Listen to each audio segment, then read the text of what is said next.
Now, what I want to do is to start by looking at a special instance of this general nonlinear model. In the case where the functions f are linear. Okay? And I will give you some examples, and then we can say we can state a number of important properties. In particular, we can solve it in closed form. So I'm not much concerned with analytical solutions, because in general, in the nonlinear case, you don't have an analytical solution. But rather, I want to come to a point where we have a number of qualitative properties of the solutions. For instance, do the solution oscillates or not? Is it stable or unstable? Okay, so things like this. How many equilibrium points you have, and so on. So we'll start by considering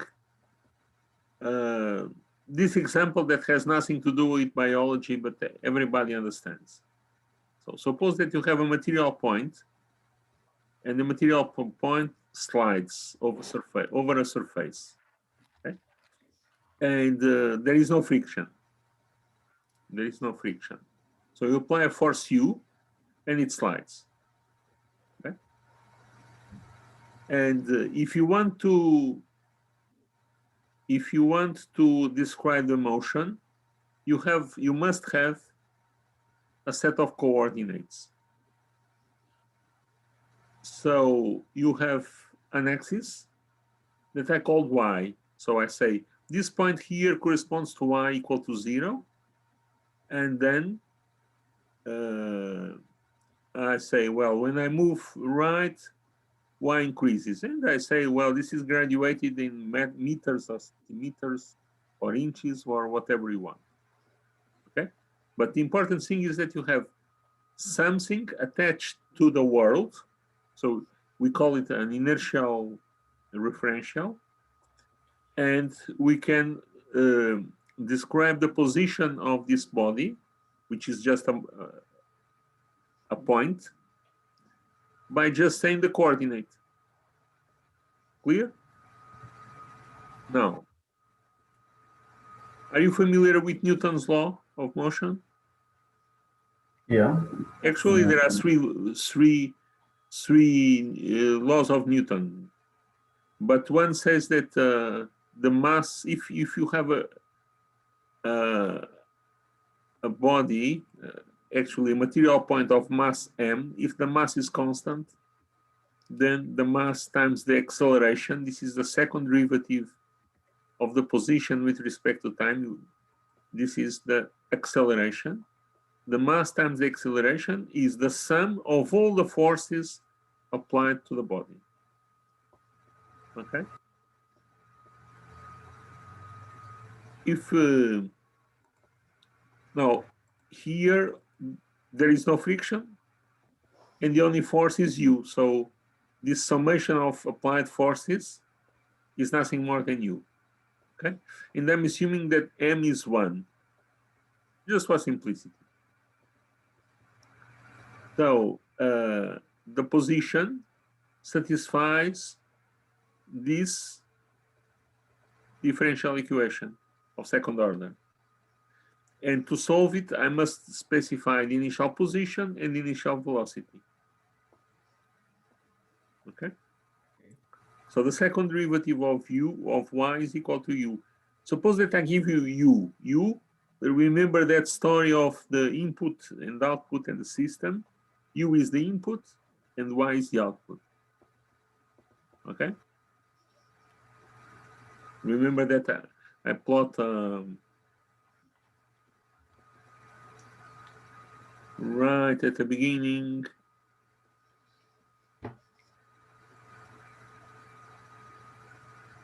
Oh, I didn't do it. I get.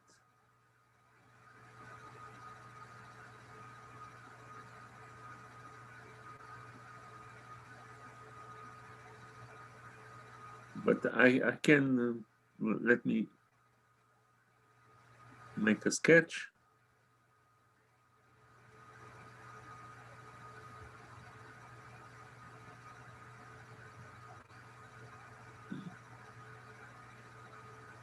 So I'm representing the system by a box. And the variables that are imposed by the outside world, I write an arrow pointing inside to this system, okay? So this is your system.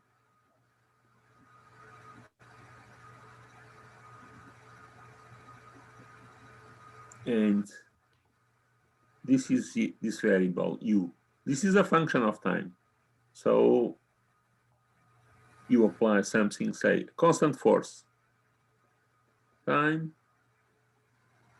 and u of time. Okay. Now, the system reacts, and you can measure some variables, say the position. Okay. Suppose this again is a function of time.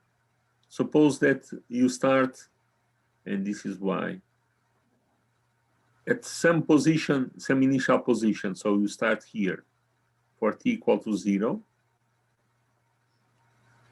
You have here, say, this position, okay? And what happens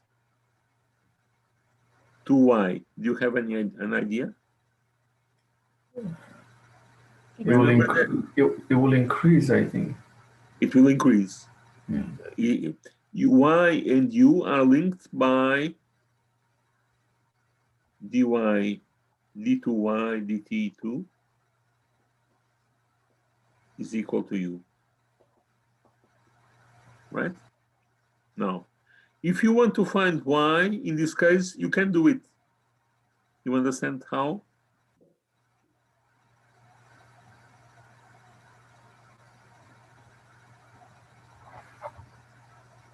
You are different. The second derivative is the first derivative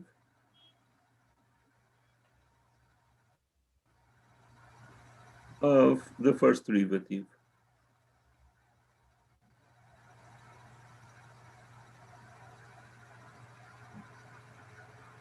Okay?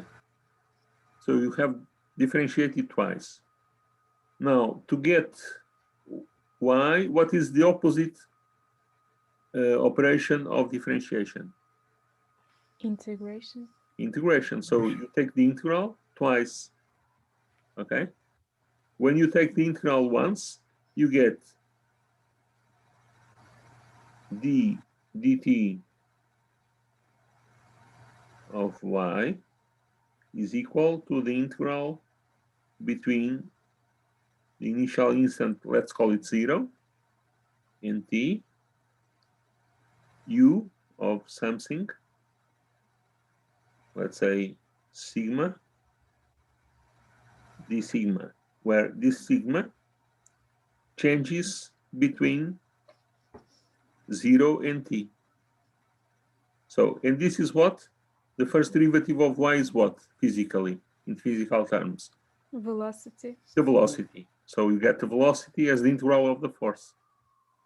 And what is the geometrical interpretation of the integral? In terms of this graphic here, let me, so repeat that. So you have t, this is 0, this is u, and it's a constant here, okay? Suppose that this is 5, a force of 5 Newton. So if you want to compute the integral at some time up to some time t, generic time t, so let's put here time, okay? Up to some time t, what is the interpretation of the integral of u of sigma? It is the area below Below function. 5. Yeah. This area, right? Yeah. Okay, this area. So in this specific case, at time you have time t. When time t changes, varies, okay? Time t here. Let's be consistent.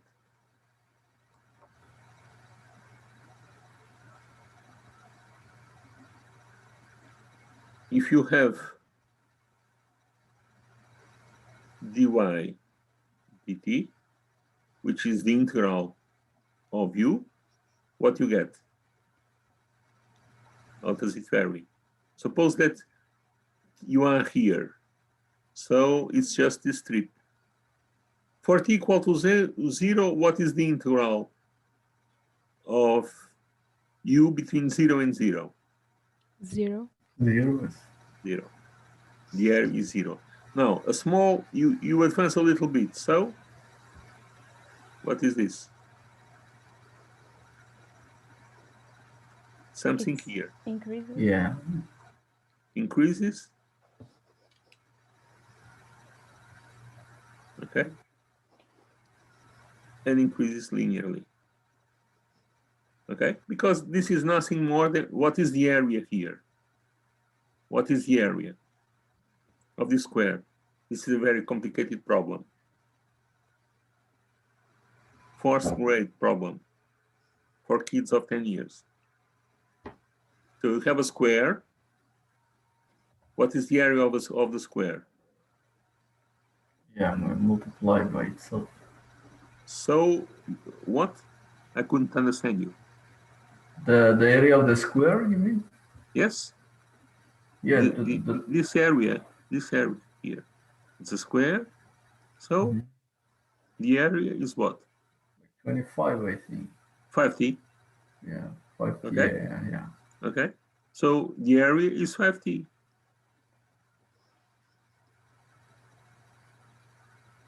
Okay. So the area increases linearly with t.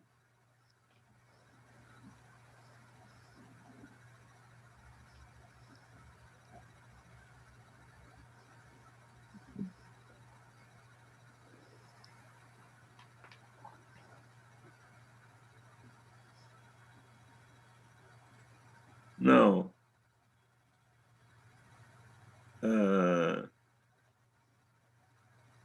we want to compute the area under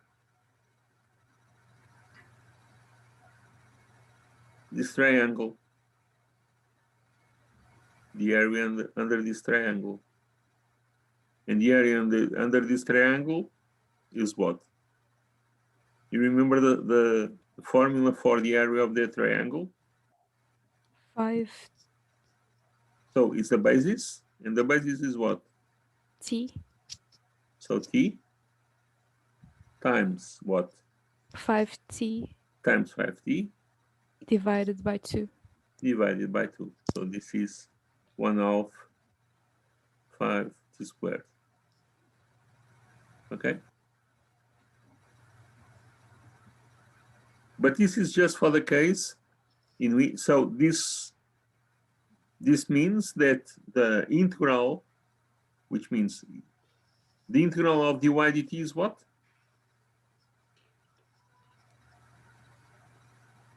The integral of the derivative of y with respect to t is what? If I integrate dy dt between 0 and t, what do I get? In terms of y, in general,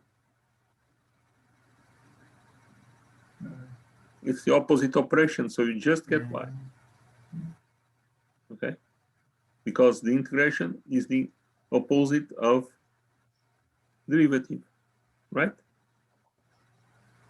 Okay? If you differentiate the integral with respect to the upper limit, you get again y. If you integrate the derivative, you get y. Okay, so let's integrate this stuff here. You get the integral of the derivative, which is y of t, is equal to the second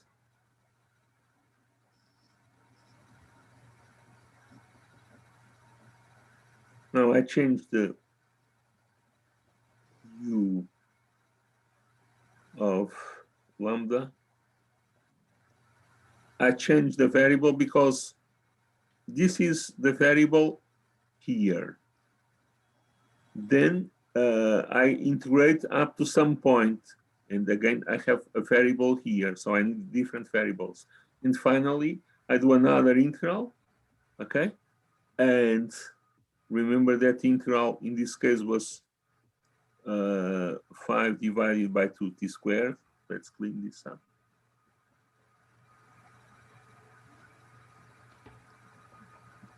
So you have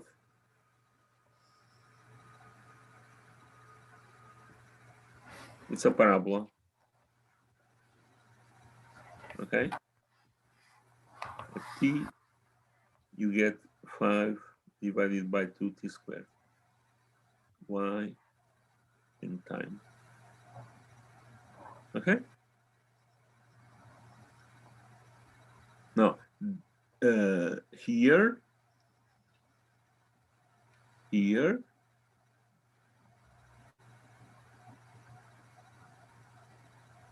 it's an example.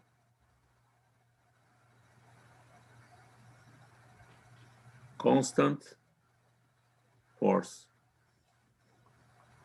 So you can easily compute it. Now, in general, what you get is this stuff here. General case.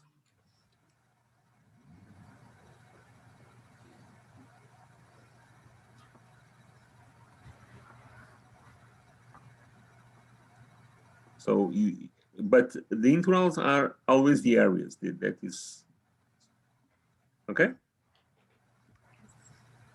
So solving this differential equation,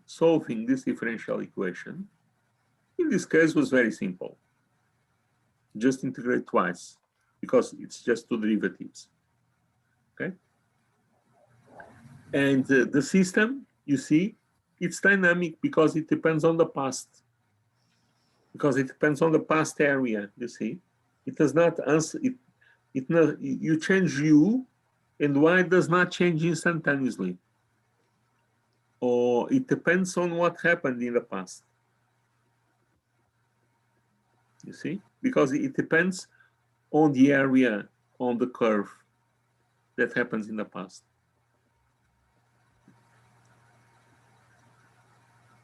Questions? No. Okay, now this is one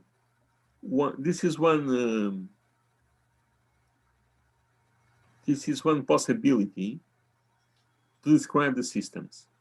So I relate the input and the output by a differential equation. In this case, it is a second order system because the differential equation is of second order. And in this case also the differential equation is very simple. I could have a more complicated differential equation. We have seen examples before. Now, what I'm going to do, let me go again to my slides.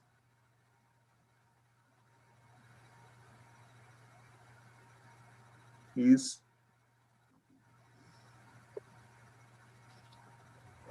so instead of having one differential equation of order 2, I'm going to consider two differential equations of order 1. So I define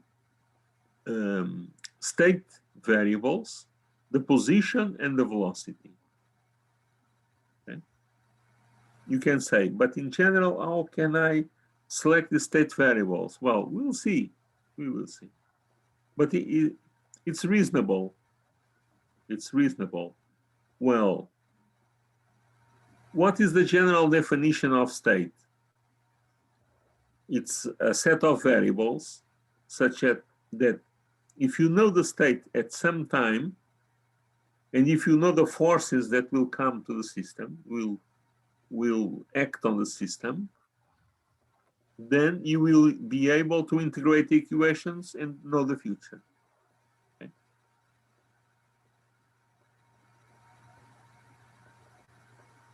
So clearly, if you just had an equation for the position, it was not enough.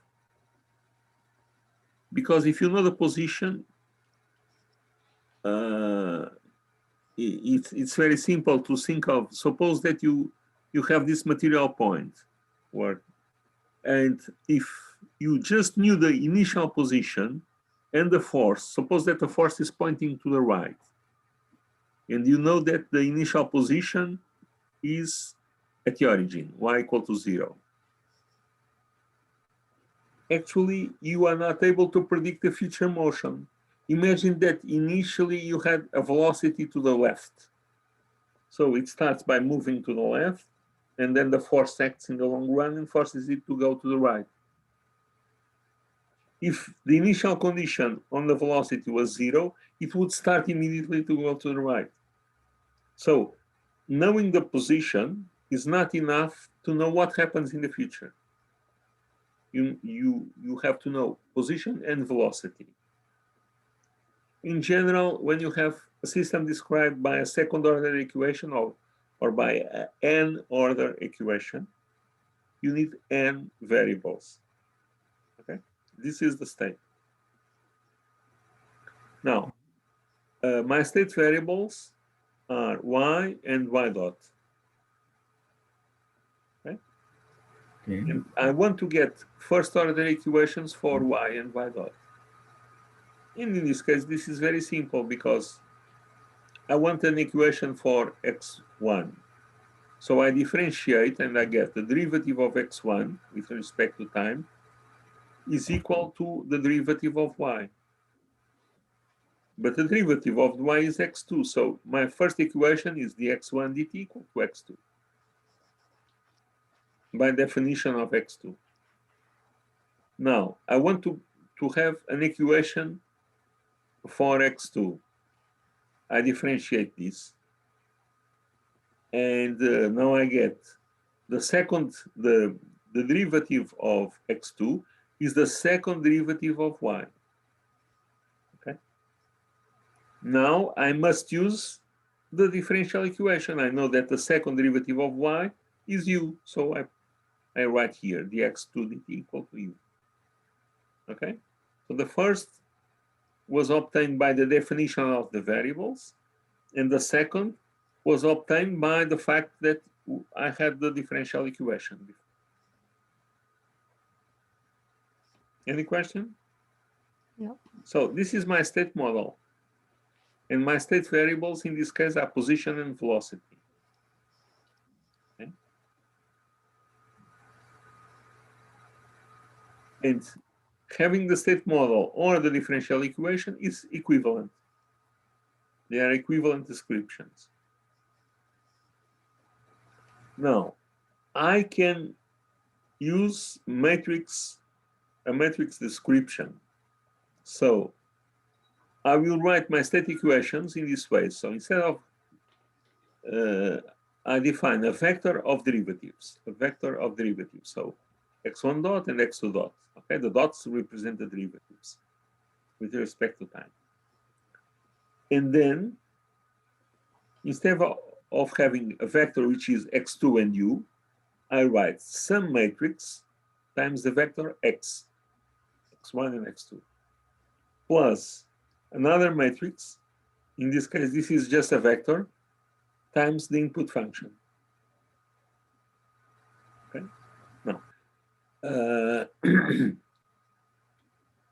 how do I get these matrices? Well, from the equation. So if you multiply rows by columns, I hope that you know how to multiply. Do you know how to multiply matrices? Be honest. Yes. Okay.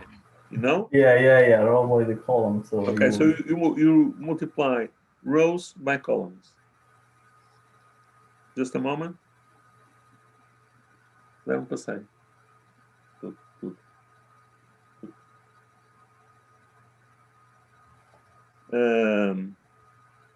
So you multiply the first row by this column, and you get the first element. So 0x1 plus 1x2. Okay, this gives you x2. That's the first element.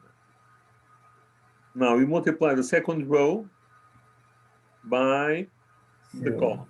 You get 0x1 by 0x2. Okay, you get 0. But then you have this element here that you are summing. Okay, in the first it was 0u, so we did not add anything there. And now you have 1u, and you get it. Okay.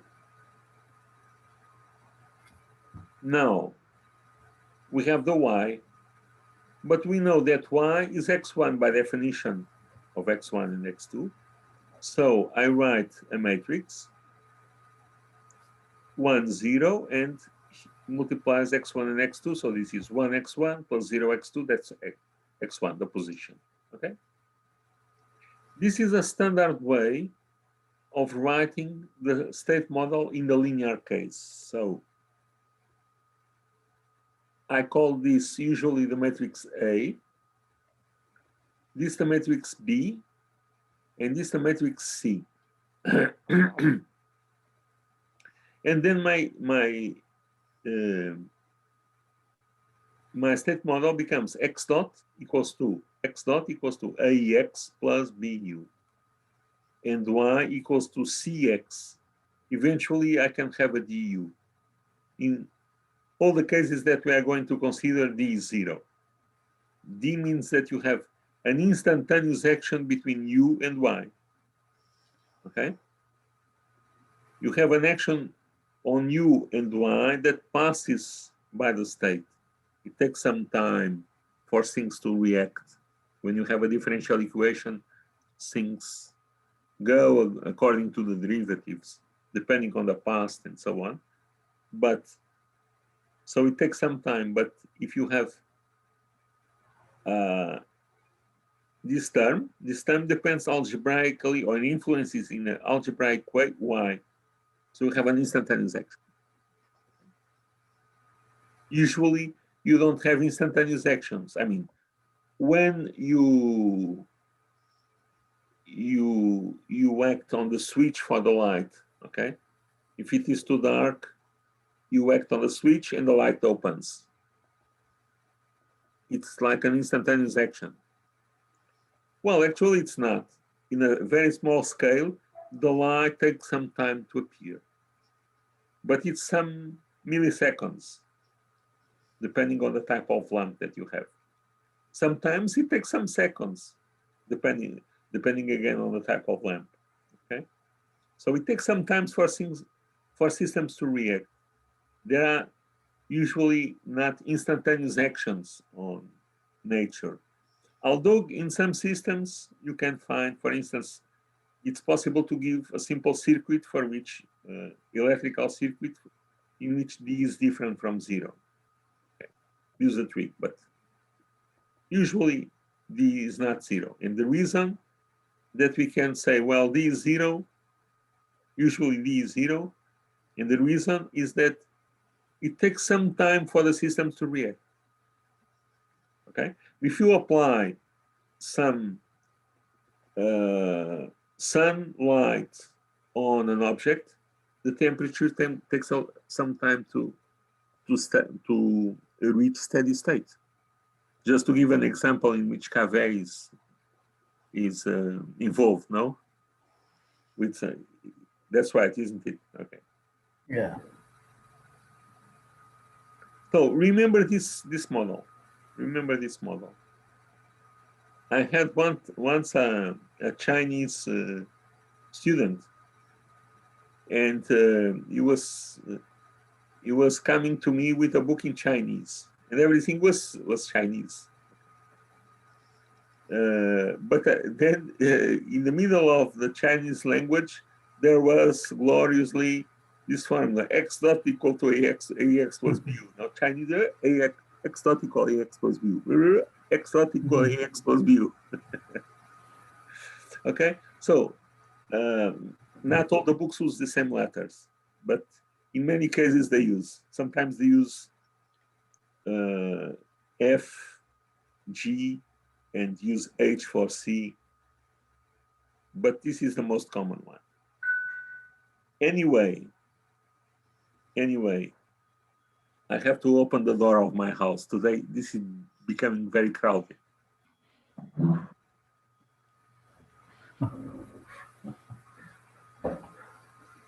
I forgot everything. Yeah, it's been a long time I didn't practice all of these differential equation. So by the way, Maxi, sorry, this weekend, I don't know, do you have a time, I don't know what, like Maybe on Saturday. Saturday, that will be perfect, that will be perfect. Yeah. Okay, after the class, we'll discuss at what time. So, Okay. Okay, so this is a standard form of writing things, and we are going to study properties of this equation. This models many things.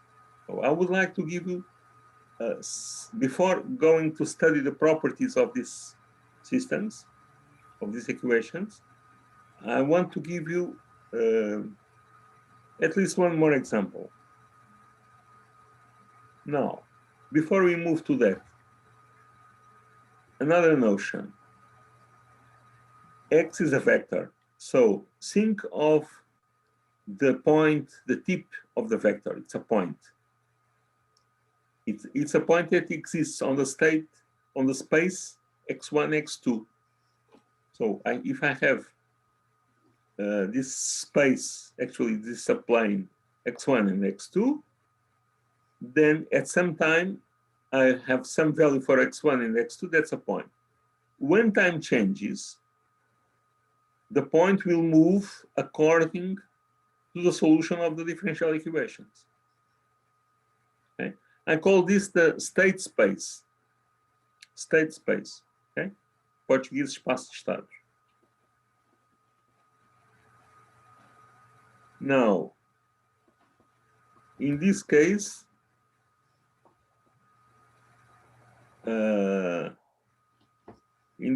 suppose I have my equations. Let me go again to the whiteboard.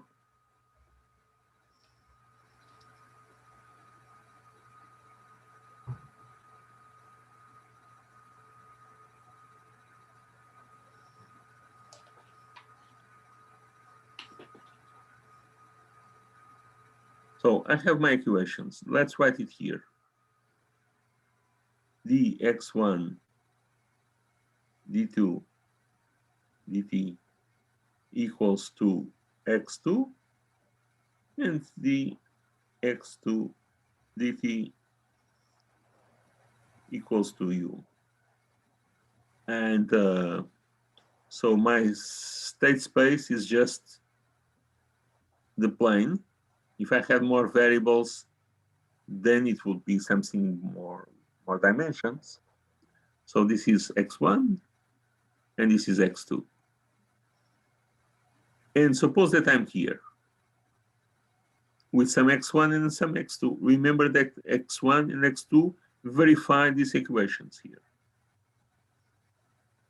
What happens when time passes?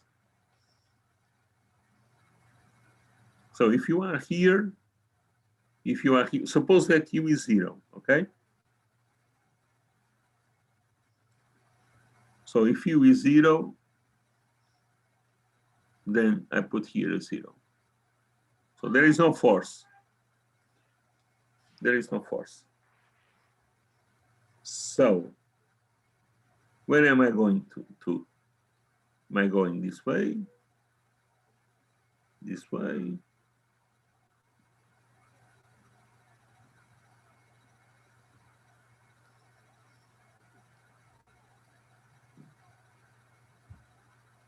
So you said that the force is 0, yeah? The force is 0, yes. So I think it will stay steady, I think. It will? Stay steady. will What is stay. steady? Steady state. I mean, What is constant? When you say steady, something is constant. What is yes, constant? yes, constant. It doesn't move. Which variable? The Look at the x1, equations. Which one? the x2, I think. X2. Yeah. Yes, because the derivative of x2 is 0. So if the derivative is 0, x2 is constant. Okay? If the derivative of something is 0, that something is constant. So this means that you can rule out a lot of errors here. What are the errors that I can cancel? I'm going to cancel, to write, say, 1, 2, 3, 4, 5, 6, 7, 8. So what are the errors that I can cancel? If x2 is 0, is constant. Through 2, 3, 4. Yeah, 2, 3, 4. Yeah. 6, 7, 8. Okay, now, am I moving in direction 1 or in direction 5? 1. 1. 1. Why 1? Because x2 is positive. Okay. So the x1 dt will be something positive, so it will increase. X1? X1 X1 what? will increase. Will increase. Okay? Okay. Now, one important thing, if you look at the derivatives at some point, these derivatives is like an arrow that points the way you want. Suppose that you want to go to Porto. Okay, you look for arrow saying Porto and you go there. If you want to go to Tehran, you look at arrows, go around in Lisbon and try to find some arrow. Tehran, that's the way. Or to Delhi, that's another way, okay? So, if you are in Lisbon, it's very difficult to find an arrow saying Tehran or Delhi. But instead, in state space, you always have an arrow, and the arrow are the value of the derivatives, you see? The derivatives point where you are going to, okay? Okay. So, this is something that we are going to explore later. Any question about this? No. No. Okay, so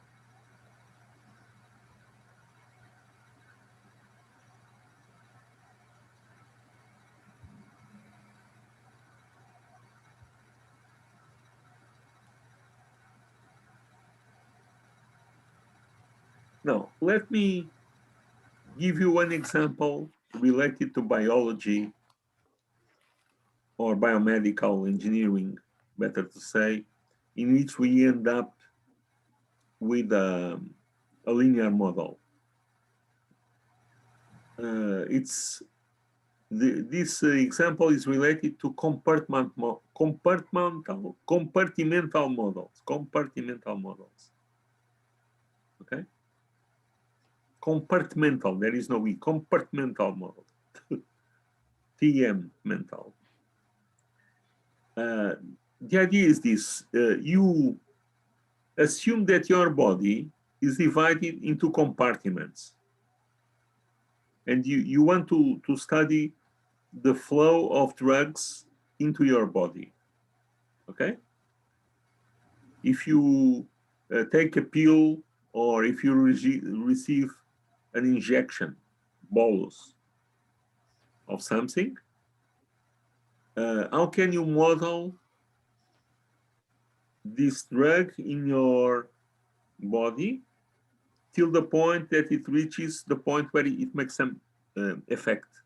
For instance, reaching the blood or reaching the brain or whatever. Okay? In particular, all the drugs in used in commerce, so the medical drugs must be subject to a study related to this, be characterized in terms of this theory of compartmental models before being commercialized. I mean, if you take an aspirin, it's because Bayer, before the approval of aspirin, did some detailed study with volunteers, measuring blood samples and so on, to see what happens to the drug during time. Okay, this is a dynamic process. You take a pill, then you have initially a high concentration, say in your stomach. Then it takes some time to pass to your blood. Okay, and then it takes some time also to go to the liver or to go to the brain. Suppose that you take an analgesic or an hypnotic, better to say, something that makes you sleep for anesthesia. Okay, then it takes some time for the drug to, you can inject it continuously in the blood using a special syringe. And then it takes some time to reach your brain to have an effect. Okay, and clearly this is not instantaneous. So you describe this process using differential equations. Okay, I guess that all the medical doctors that you met before, they knew nothing about differential equations, but it's there. Now, how can we model this? So we do, or in this theory, one does a division of the body into compartments. The more compartments you consider, the more accurate it is. For instance, the fat part can be one compartment, the liver and the blood circulation, another compartment, and so on. Okay? So in many cases, you have 2 or 3 compartments. So you have 2 compartments in this case. I'm going to develop an example to explain to you how this works. So imagine that you have 2 compartments. Okay, this is not a diagram in systems. You see, I started my lecture by recalling the diagrams in which I had a square with arrows. That is a mathematical, those are mathematical operations. Here, this is even a container. These are containers, and you have flows from one side to the other. Okay, so it's different. In the first case, we were speaking about mathematical operations between the input function and the output function. Here, this is just a physical relationship. Very simplified, but it's a physical relationship. So I have 2 compartments. And then I have a flow, an input flow. This input flow can correspond, for instance, to a drug that you take. Okay? And then you have some elimination by excretion, urine or sweating, and then you have exchanges with the other compartments. In this case, there is just one other compartment. So drug goes from compartment 1 to compartment 2, and from compartment 2 to compartment 1. So it goes and comes until it reaches some equilibrium. Okay? And I assume that the flow, so the amount of drug per unit time is proportional to the concentration of the origin compartment. So the flow from 1 to 2 is some constant. I call it A to 1. Okay, it's to 2 from 1 multiplied by the concentration in 1. So the higher the concentration here, the higher the flow. And here, the same thing. So I have a flow between compartment 2 and compartment 1, another constant, which I call A12, times the concentration in compartment 2. Okay? Now, let's do a balance of what happens. Consider compartment 1 and make a balance of the amount of drug here between T and T plus delta T. So you have, of course, some initial quantity. Suppose you have some initial quantity. It's immaterial. You can think has no quantity at all, zero. But it's immaterial. Why? Because I'm considering the difference of drug, in compartment 1 at time t. I call it d1t. So this is the amount of drug, okay, in units, say, of mass. And this is the amount of drug at t plus delta t, okay? So the difference is, if you had an initial value, the difference would cancel out because it would be common to both terms. Now, the change in mass of drug in this period is equal to what comes minus what goes. So simple as that, okay? You have a grocery and you want to compute the amount of the change of potatoes in the last hour in your grocery. That's so between, say, 10 o'clock and 11 o'clock, okay? So if you count the potatoes, if you measure the mass of potatoes at 11 o'clock and you measure it at 10 o'clock, the difference is the number of potatoes that they gave to you, because you had some guys bringing potatoes to you, minus the potatoes that you have sold.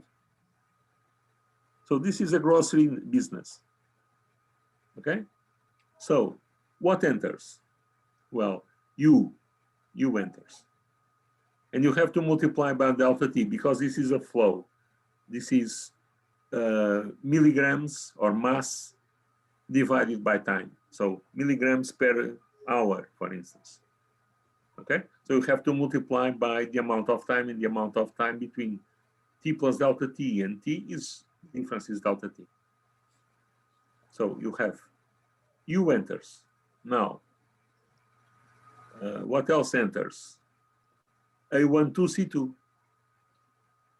And what does it leave? You place a minus sign. So what leaves is the flow to the other compartment, to 2. So minus A21C1, minus A21C1. Okay, and these are the concentrations. And the expression A11C1. Okay? Now, you divide everything by delta T. Delta T disappears here. Delta T disappears here. And you get D1 of T plus delta T minus D1T divided by delta T. Okay? And when you make delta T very small, this is nothing more than the derivative. Have you studied derivatives? Don't lie. Go and study derivatives. So if you divide this increment by the corresponding time increment, you get the derivative. Okay? This is the definition of derivative. When delta T is very small, that's the derivative. If delta T is not infinitesimally small, then you get an approximation to the derivative. Okay? So you could write this differential equation for the mass in compartment 1. Now you still have a problem because D is the amount of mass and C1 is the concentration. But if you divide by the volume, then you get the concentration, because the concentration is mass divided by volume, and here appears 1 divided by V1, the volume of compartment 1. So you end up with something which is this. Now you have an equation on C1 but it involves C2. So you need C1 is one state variable, but you need more state variables. Actually, you need C1 and C2. Okay. U is an input, is something that you impose from the outside. It's a medical doctor giving pills or injections or whatever. And C1 and C2 is a consequence of that. And look, V1, A21, A12, and A11 are coefficients, constant coefficients. So if you write the equation for the other compartment, I want to do all the reasoning is exactly the same. You should try to do this by your own. If you are not able to do it, then tell me and we can discuss it. But for the moment, I just write it as it is. So I end up with these two equations.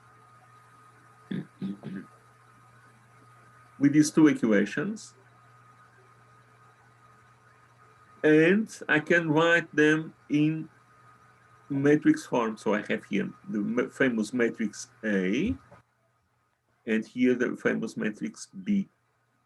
Okay, you see that for A, what you have, this is the term that multiplies C1, or so it's minus A21 divided by V1, and minus A11, okay, divided by V1. So if you multiply this matrix by C1, C2, you will get these equations. Look at it a little bit. Remember that U is a function. So U is the input function. C1 and C2 are the state. The output depends on what you measure. You can measure, say, concentration in compartment C2, for instance. And in that case, Y would be 0, 0, 1, C1, C2. See? Okay? So this example is nice because, first of all, it's again an example on modeling. And models, actually, this class, very large class of models in which you have different compartments exchanging things according to their concentration. And there are books and books and books about this, okay?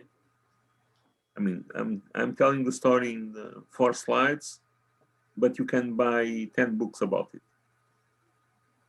Okay? So it's a very complicated or a very long story. And the other thing is now we have this x dot equals to a x plus b u, the famous. Okay. Questions?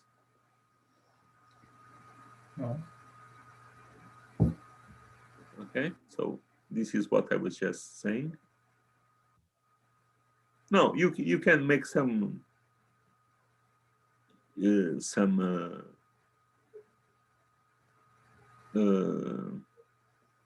this as model, as parts of models for other examples. This is an example in general anesthesia. You have an idea of how anesthesia works? There is a hammer, and the doctor hits your head with a hammer, and you are put to sleep, and then you can. No, it's not. Actually, you have 3 things in anesthesia. Okay, you have first you have to lose your consciousness. That's hypnosis. You are put to sleep. Then you are not you should not be able to do involuntary movements. So you should do neuromuscular blockade. So impulses that come from the brain should not be able to act and be transformed in muscular action. Okay? Do you like, you know, Tintin? You don't like comics? No? comic books. Yeah, I know what is comic books. I And never. Tintin. Tantan, yeah. You know Tantan. Tintin. What about you, Maxi? You don't know Tintin? It is something French, right? Belgium, like Okay. in Poirot. Yeah. It was near. It was the most famous reporter in the world. And there is a story of Tintin in South America. And there were some Indians that used some arrows with a poison that paralyzes their victims. Well, it's the same thing. Okay, curare. If you have heard of curare, sometimes it appears on thriller books, so police crime and people that commit crime. But Michael Jackson was a different story. He was taking hypnotics for anesthesia. He was taking propofol. This is a different thing. It paralyzes. What does it do? When you send from your brain a nervous impulse to say to close your hand, okay, there is an interval between the nervous, the neuron, and the muscle, and the connection is done through an electrochemical process. These drugs interfere with this electrochemical process. Okay? And so they can blockade up to complete paralysis. So the Indians in Brazil were famous by the curare, okay? And it was dramatic because the person was paralyzed, and then they came with a rod of wood, and they would kill you by beating you, okay? So the person was alive and conscious. But if you leave the person for a lot of time, the person will die because he's not able to breathe. Okay, so in an intervention, in a chirurgical intervention, they do the drug for neuromuscular blockade, and then immediately after, they put a tube up to your lungs and they start ventilating you. If they are not able to do that, you will die because you don't have oxygen. You are not able to have spontaneous breathing. Okay? So you have hypnosis, put to sleep, neuromuscular blockade, paralysis. And then you must not feel pain. Okay? So analgesia. Areflexia is neuromuscular blockade, and analgesia. You can be asleep and feel pain. Usually they are interconnected, so it's not very, but for instance, in some interventions, you can be wake up and responsive to the medical doctor. You can speak with the medical doctor and you don't feel pain. Okay, so they are different things because they guides. For instance, there are some interventions to the backbone in which the patient must tell what he's feeling. They place a rod in the backbone, and the patient must tell the surgeon what he's feeling. Okay, so there are three different things. And let's see what are the models for this thing. Okay, you can see here. This is not taken from the net. Okay, this is taken at Hospital Sant Antonio in Porto. This is a patient that is going to. It was nothing serious. Some general surgery, not complicated one. And you can see here the sensor for the neuromuscular blockade is placed here. How does this sensor act? You create a stimulus. You create a stimulus on here, around here, the ulnar nerve. Before it was some punch. okay, with a spike, and you punch it. Now it's with an electrical shock, small electrical shock. And then you measure the electric potentials evocated. And from that, it is possible to infer the level of neuromuscular blockade. And because when you are blockaded, my thumb does no longer, when you are not blockaded and you have some stimulus here, this closes. But when you don't have, when you are blockaded, you have the stimulus and the thumb stays still. Okay, so you can measure the electrical potentials here and have an idea of, have a measure of how close to paralysis, to full paralysis are you. This is usually indicated in the range between 0 and 100. Okay?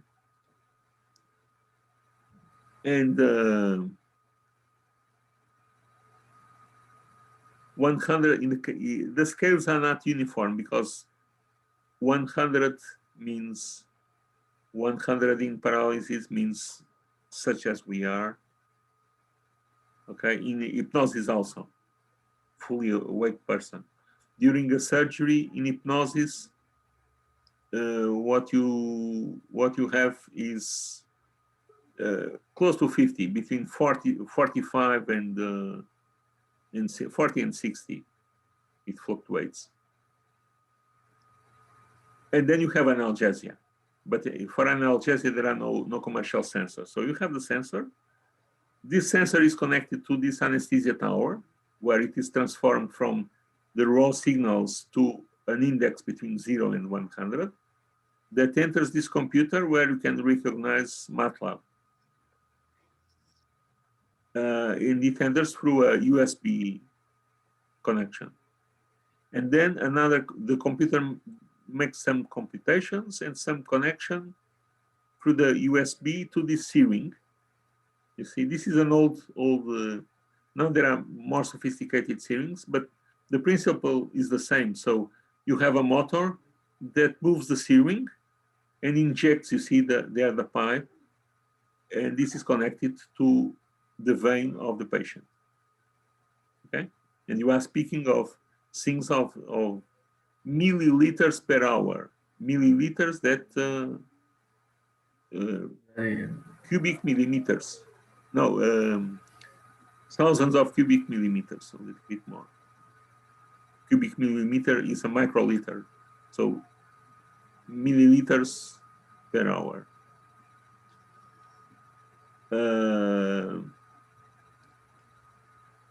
No, so a very tiny quantity.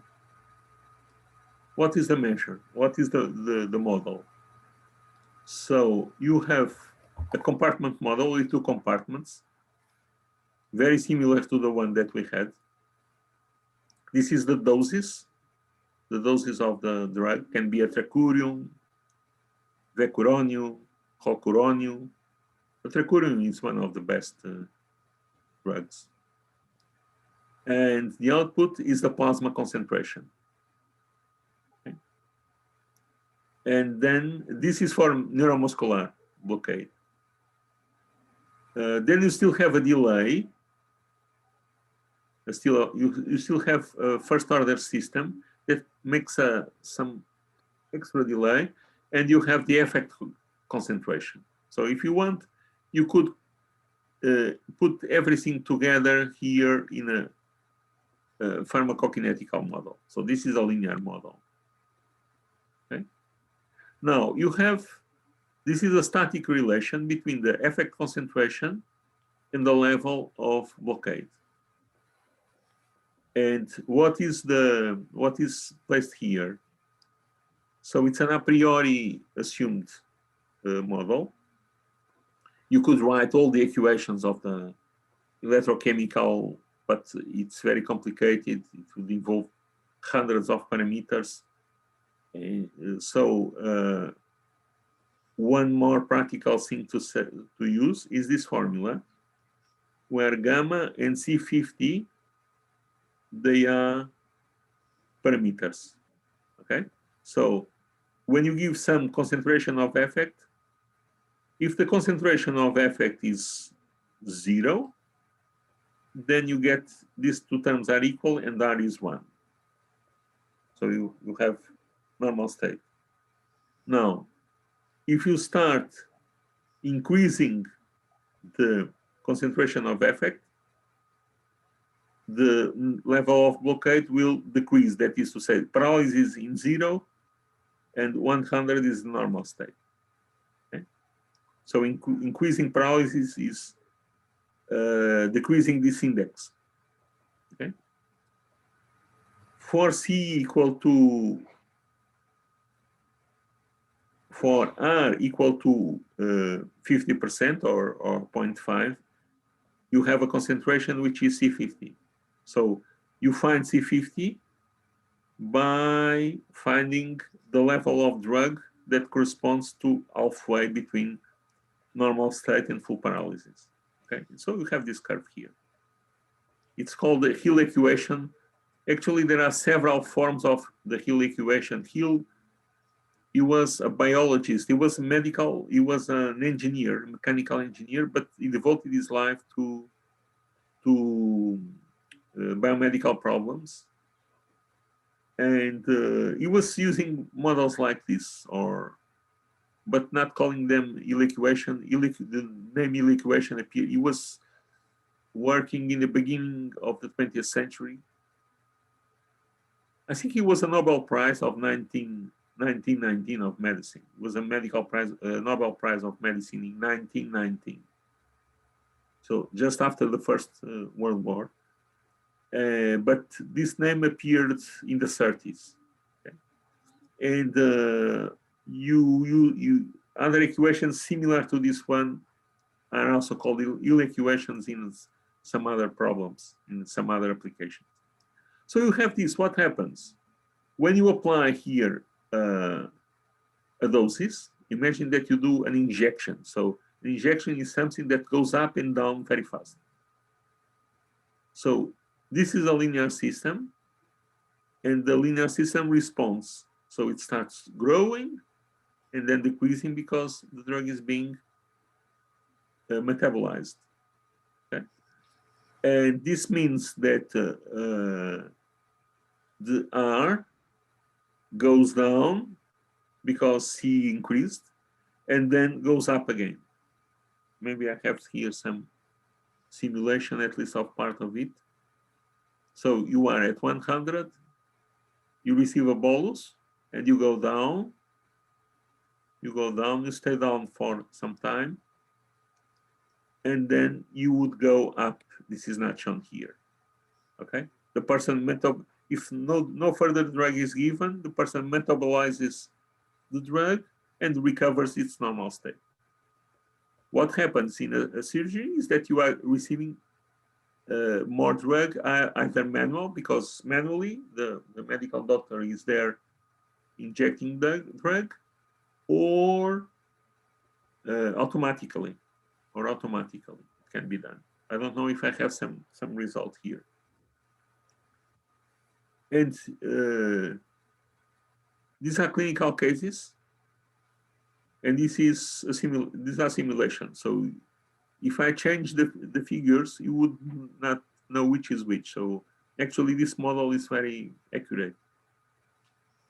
The difficulty is, as you see, is there is a huge variability that depends on the weight, depends on the type of illness, changes even on the same person from time to time, and so on. So this is a problem of modeling life, is that you have a huge variability. And the age is also is the factor. Age, yes. But you can't. This is more complicated than saying, well, if I know the gender and the age and the weight and the number of parameters, and I know what is the model. No, it's more. There are a lot of factors that are impossible to characterize, and they change the model. You see. So if you use these models for control, for instance, you must have a controller which is robust, that is able to live with this uncertainty, which is possible to do. Okay. I don't know. Oh, I don't have any more. I have the references, but not results. Okay. So this is the conclusion from this lecture. X dot equal to AX plus BU. So you can write it in a Persian language. Then you say X dot equal to AX plus BU, and then you continue your notes. And, okay.